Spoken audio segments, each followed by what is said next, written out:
Pemirsa, viral di media sosial, wisatawan asing di Bali dimintai uang Rp200.000 oleh dua oknum polisi saat melapor kejamretan.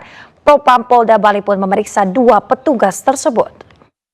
So yeah, how much did they They pay? say 200. 200,000? Yeah. For that? Yes. Viral di media sosial, WNA asal Kolombia berinisial SGH diduga diperas dua oknum personel SPKT Polsek Kuta Bali.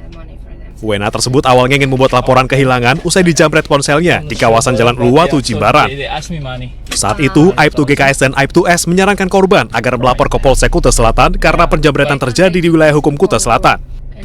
Namun korban tak mau dengan alasan darurat dan meminta dibantu untuk keperluan klaim asuransi di negaranya. Aibtu GKS dan S pun mengaku bersedia membantu membuatkan laporan dengan syarat uang Rp200.000 untuk biaya administrasi. Ya, sementara didalami oleh Propam, ya termasuk barang buktinya sudah kita amankan. Kalau memang terbukti bersalah ya pasti kita tindak lanjuti ya. Itu pelanggaran kode etik.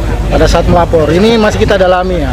Kita masih dalami karena kita masih butuh keterangan yang jelas. Apa motivasi kemudian dia menerima uang itu? Apa memang meminta atau ditawarkan atau bagaimana gitu ya. Tapi dugaan awal memang ada kesalahan dari anggota kita ya. Ini masih dalamnya oleh Propam. Untuk kepastiannya nanti kita lihat hasil pemeriksaan dari itu. Aibtu GKS dan Aibtu S tengah diperiksa Propam Polda Bali dan mengaku telah menerima uang. Keduanya terindikasi melanggar kode etik profesi Polri dan terancam sanksi demosi hingga PTDH. Dari Badung, Bali, Indira Ari, iNews melaporkan. Komplotan debt collector atau penagih utang aniaya seorang pengacara di Surabaya, Jawa Timur. Selain menganiaya pengacara, para pelaku juga merusak rumah nasabah yang menunggak kartu kredit senilai Rp120 juta. Kamu tidak suruh kuasa, kamu duduk. Video amatir merekam aksi pengerusakan oleh komplotan debt collector saat menagih hutang di rumah nasabah yang memiliki tunggakan kartu kredit senilai Rp120 juta itu kepada sebuah bank di Surabaya, Jawa Timur.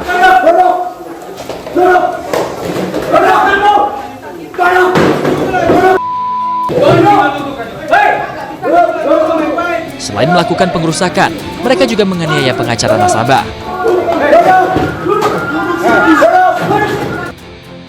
Akibat penganiayaan itu, korban alami gegar otak dan harus dirawat di rumah sakit. Sebanyak 20 orang diduga terlibat aksi kekerasan itu dan sudah dilaporkan ke polisi. Namun baru 4 orang yang ditangkap. Mereka adalah koordinator penagihan dan 3 anak buahnya. Itu yang bersangkutan korban datang, lalu kemudian para pelaku ini memaksa untuk duduk dan mengajak bicara dan memaksa, lalu dianggap korban ini tidak mau mengikuti keinginan para pelaku. Dalam perkara ini, polisi menghimbau agar para pelaku lain yang belum tertangkap segera menyerahkan diri. Dari Surabaya, Jawa Timur, Nur Syafei, iNews melaporkan. Kita ke informasi berikutnya, pemirsa. Sebuah rumah berlantai 4 yang dijadikan dapur makan bergizi gratis di Cipayung, Jakarta hangus terbakar. Tidak ada korban jiwa dalam peristiwa ini, namun kerugian ditaksir mencapai ratusan juta rupiah. Bambu hapus. Kobaran api dan asap tebal membumbung tinggi saat rumah berlantai 4 yang dijadikan dapur program pemerintah makan bergizi gratis di kawasan Setu, Cipayung, Jakarta Timur terbakar Selasa sore. 15 mobil pemadam kebakaran dikerahkan ke lokasi guna memadamkan api. 1 jam kemudian api berhasil dipadamkan. Diduga kebakaran terjadi akibat korsleting listrik. Dari konsletnya itu, tadi antara kabel itu pasti ada percikan. Nah, di atas, paling atas sendiri. Ya. Karena kita memang sekarang lagi persiapan untuk biasa, catering untuk ini untuk program pemerintah itu yang transport. Tidak ada korban jiwa maupun luka dalam peristiwa tersebut, namun kerugian ditaksir mencapai ratusan juta rupiah. Sementara itu, kini pihak kepolisian Polsek Cipayung tengah melakukan penyelidikan terkait kasus kebakaran ini. Dari Jakarta, Rio Mani, iNews melaporkan. Pemirsa, sejumlah sekolah menerima program makan bergizi gratis di kawasan Intan Jaya, Papua Tengah. Tidak hanya siswa, program MBG juga untuk ibu hamil. Sebanyak 1.000 paket makan bergizi gratis didistribusikan Kementerian Pertahanan melalui Komando Gabungan Wilayah Pertahanan Kobak Wilhan 3 untuk para pelajar di SD Santo Mikael, Sekolah Yayasan Katolik Sugapa, SD Inpres Sugapa, dan SD Homeo Kabupaten Sugapa, Intan Jaya, Papua Tengah. Pendistribusian MBG yang langsung dipimpin Panglima Kobak Wilhan 3, Letjen Bambang Trisnawadi ini juga diperuntukkan untuk ibu hamil. Para siswa tampak bahagia menikmati menu makanan makan bergizi gratis yang disajikan. Program ini bertujuan untuk mendorong anak-anak mendapatkan asupan makanan sehat, seimbang dan juga bergizi untuk dipersiapkan menuju Indonesia Emas 2045.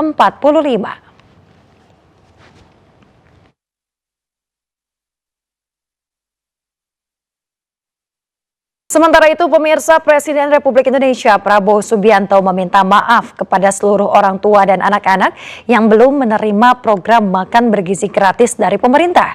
Prabowo pun berjanji di akhir tahun 2025 program makan bergizi gratis akan dinikmati oleh seluruh anak Indonesia. Makan bergizi baru mulai.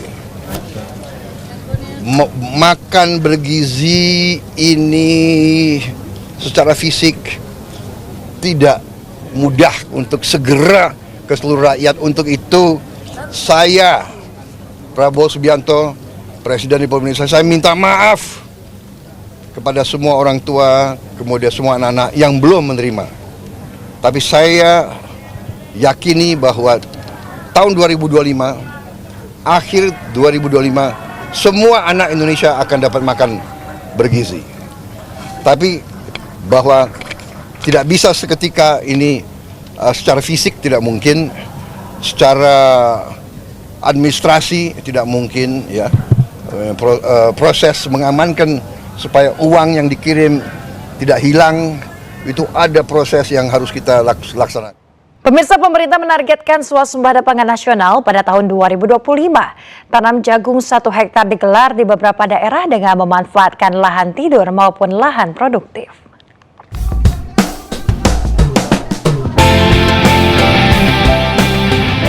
Program gerakan penanaman jagung serentak seluas 1 juta hektar digelar di beberapa wilayah. Hal ini bertujuan mendukung target swasembada pangan nasional pada tahun 2025.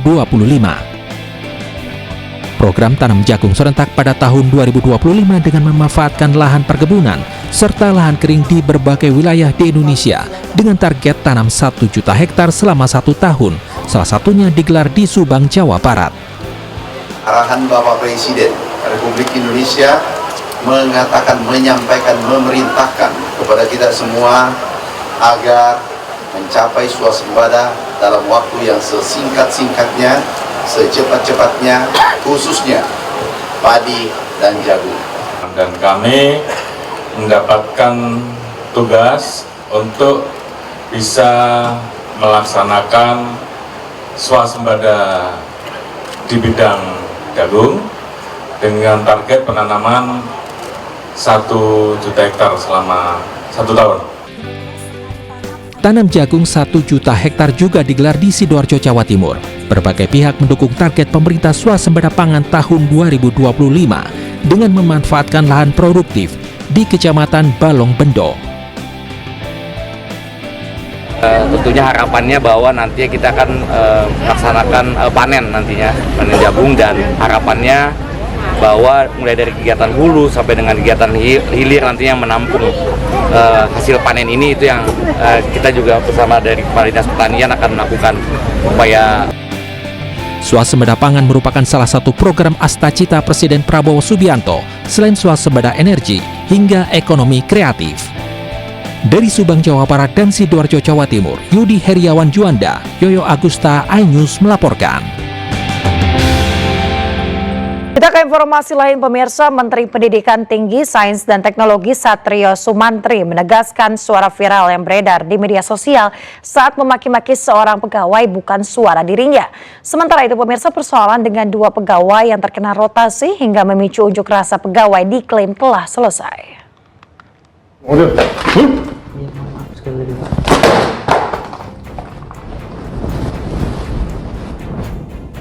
sengaja kamu,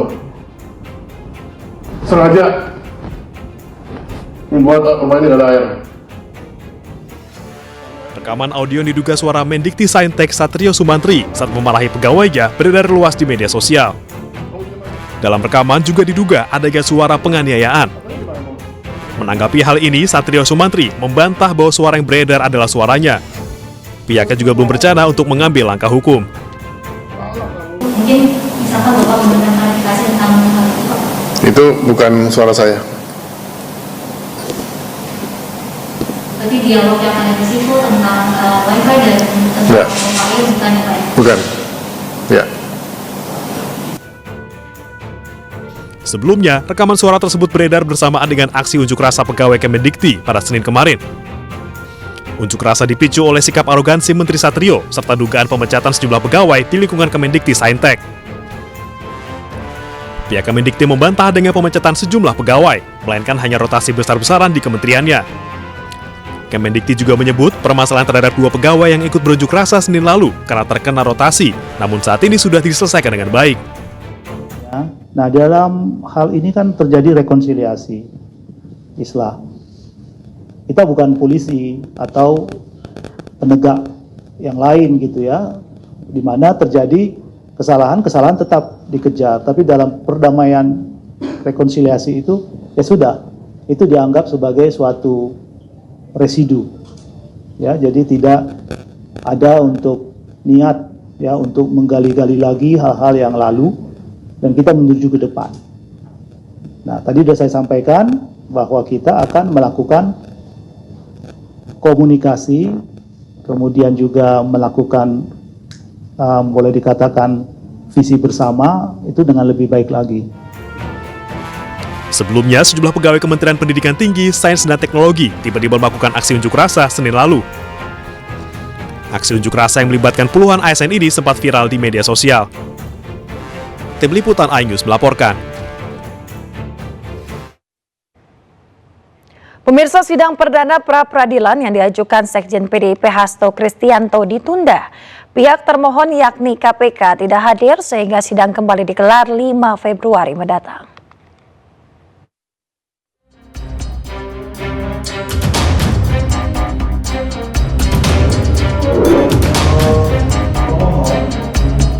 Hakim Tunggal Pengadilan Negeri Jakarta Selatan Juyamto menunda sidang pra-peradilan yang diajukan Sekretaris Jenderal PDIP Hasto Kristianto. Sidang ditunda karena pihak termohon yakni KPK tidak hadir. KPK meminta sidang ditunda selama 3 pekan.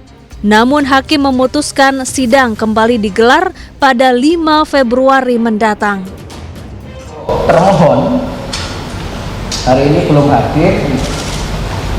Kami memperoleh surat permintaan penundaan sidang ke tanggal 16 Januari pasca termohon dipanggil oleh pengadilan untuk hadir pada hari ini. Jadi kita tunda sidang berikutnya untuk panggilan yang kedua, yaitu hari Rabu tanggal 5 Januari. Sebelumnya Hasto Kristianto mengajukan pra-peradilan terkait statusnya sebagai tersangka dalam kasus dugaan suap dan perintangan penyidikan. Hasto diduga menyuap Komisioner KPU Wahyu Setiawan untuk memuluskan pergantian antar waktu anggota DPR fraksi PDIP. Hasto juga disebut membantu buronan Harun Masiku saat melarikan diri dari perburuan KPK. Tim Liputan iNews melaporkan. Pemirsa, 12 pengacara akan membela Hasto Kristianto di sidang pra-peradilan melawan KPK di PN Jakarta Selatan. Dipimpin Todung Mulya Lubis, tim pengacara menegaskan penetapan tersangka penuh dengan politisasi. Penetapan tersangka Saudara Hasto Kristianto itu syarat dengan muatan politik. Jadi penuh dengan politisasi. Ya, penuh dengan politisasi. Sementara kita sebetulnya ingin penegakan hukum itu steril dari tekanan-tekanan politik. Tapi saya tidak segan-segan mengatakan kita mencium ada tekanan politik dalam penetapan tersangka ini. Mudah-mudahan hakim yang akan memeriksa pra-peradilan ini menyadari bahwa dia dihadapkan pada tantangan apakah pengadilan ini betul-betul independen, apakah pengadilan ini betul-betul sesuai dengan hukum yang berlaku, apakah kita bisa melepaskan diri dari infiltrasi dan intervensi politik dalam proses hukum yang seyogyanya mesti didasarkan pada apa yang disebut due process of law. Nah, due process of law inilah yang absen dalam proses penetapan tersangka Hasto Kristianto. Mungkin itu aja sebagai penjelasan awal, Pak. Nah, ya nanti ya kita nggak sebut. Kenapa? Saya kasih mohon sabar ya. Kita akan jelaskan pada sidang yang akan diadakan pada hari ini atau mungkin pada sidang berikutnya. Ya. Nanti. Saya belum mau bocorkan ya. Itu terlalu prematur ya kalau kita mau bocorkan sekarang. Ada 12 pengacara, mungkin bisa didetailkan siapa aja nih Bang Pedung? Oh, yang hadir di sini ada Pak Magdir ya, ada Pak Patra, siapa lagi, ada Pak Joy Tobing, ada Pak Roni, ada Alphonse, ada Ibu Erna, ada Pak Rido, dan ada yang belum hadir pada kesempatan ini dan pada waktunya akan hadir ya. Saya lupa namanya, tapi ada yang hadir ya. Oke. Pemirsa, operasi katarak gratis digelar di RSUD Cililin, Kabupaten Bandung Barat, Jawa Barat. Pemirsa, bakti sosial ini diikuti lebih dari ratusan warga.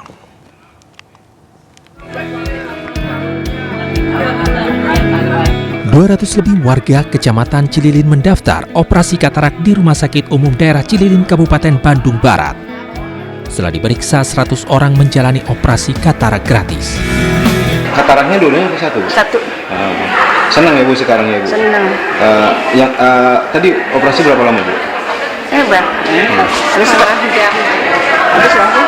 Ya? Setengah jam ada.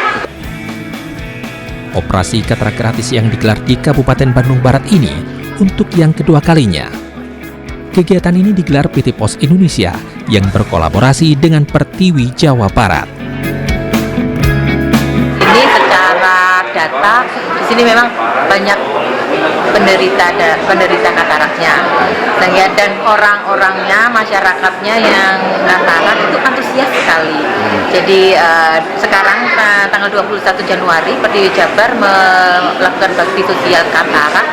Kita akan menjaring 100 mata. PT Pos Indonesia sangat mendorong sekali kegiatan ini yang diinisiasi oleh Pertiwi Indonesia. Nah, tujuannya adalah tentu untuk memberikan bantuan kepada masyarakat, khususnya yang mempunyai katarak ya, untuk mata, supaya mereka bisa lebih berkegiatan lagi dengan bagus apabila matanya sehat. Kegiatan yang merupakan salah satu bentuk pelayanan sosial di bidang kesehatan oleh Pos Indonesia ini mendapatkan sambutan masyarakat. Masyarakat juga berharap operasi katarak gratis ini digelar secara rutin untuk meringankan beban warga. Dari Bandung Barat, Jawa Barat, Yono Wahyu, iNews melaporkan. Pemirsa, sekolah bukan hanya menjadi tempat menuntut ilmu, tapi juga untuk menumbuhkan nilai bela rasa dan kepedulian terhadap sesama. Seperti di sekolah swasta yang satu ini, pemirsa, di mana dalam hari ulang tahunnya menggelar donor darah, di mana ini untuk menumbuhkan rasa kepedulian sesama.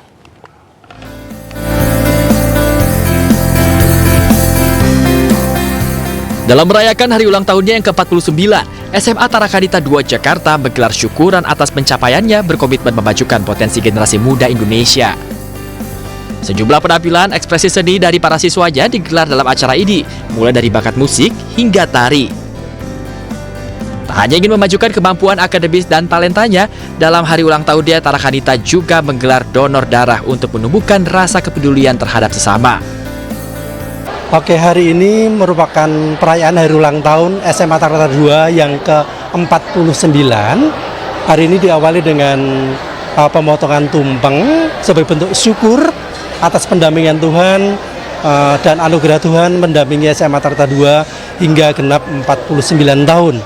Kemudian hari ini juga dilanjutkan dengan donor darah, bahwa dengan donor darah sekolah memfasilitasi anak-anak menumbuh kembangkan nilai bela rasa atau compassion. Ratusan siswa pun terlihat antusias dalam mengikuti agenda tahunan ini. Dengan acara yang rutin digelar ini, diharapkan SMA Tarakanita 2 Jakarta dapat menjadi tempat lahirnya generasi muda yang siap berkarya serta memiliki rasa kepedulian terhadap sesama. Dari Jakarta, Amrina Rida, Tri Julianti, iNews melaporkan.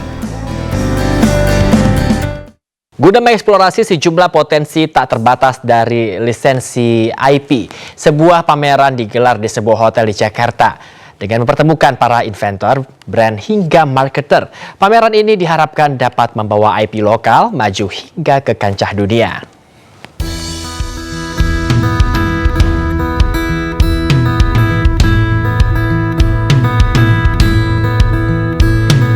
GDP Venture bersama dengan Dentsu Indonesia berkolaborasi dalam mendorong inovasi dan kreativitas pengembangan IP melalui acara Intellectual Property Expo 2025. Dengan mengusung tema The Power of IP Connecting Business, Unlocking Infinite Possibilities, IP Expo menghadirkan para pemimpin industri, inovator, dan pemangku kepentingan dari berbagai sektor untuk mendiskusikan terkait IP atau kekayaan intelektual. Acara ini juga menggelar pameran dari sejumlah IP, mulai dari entertainment, olahraga, film, dan animasi. Dalam event ini pun turut pula dihadiri oleh Menteri Kebudayaan Republik Indonesia, Fadly Zon. Hari ini dan besok eventnya akan berbentuk B2B event, di mana kita mengkonek antara exhibitor dan juga para attendee. Attendinya terdiri dari brand, marketers, dan juga media-media atau publishers yang berkepentingan dan juga beberapa relevant parties. Intinya adalah kita berharap dengan adanya B2B event ini ada partnership dari sisi licensing yang terjadi, ada new product development yang hopefully akan terjadi, dan juga of course tentunya karena Dentsu bergerak di bidang advertising, kita juga berharap ada bentuk-bentuk inovasi di bidang media dan advertising. Acara yang digelar selama 2 hari ini bertujuan untuk memberikan kesempatan dari berbagai pihak dari ragam sektor dalam menciptakan koneksi yang kuat serta membuka peluang usaha baru. Acara ini juga diharapkan dapat memajukan ekosistem IP Indonesia hingga ke kancah dunia. Dari Jakarta, Ahmad Muharlin, iNews melaporkan.